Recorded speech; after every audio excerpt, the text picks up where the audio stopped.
তিন জায়গায় তিনি তিন সময় এই সূরাগুলো পাঠ করতেন।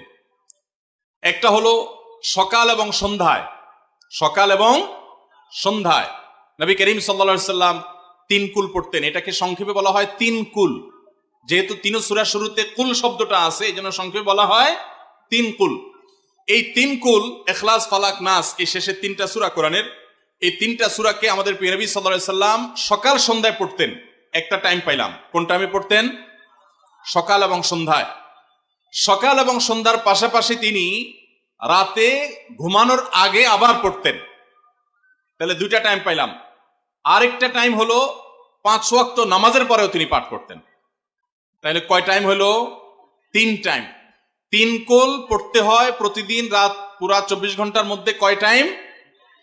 3 কুল 3 সময়ে পড়তে হয়। সকাল এবং সন্ধ্যা এবং রাত এই সময়গুলোতে পড়তে হয়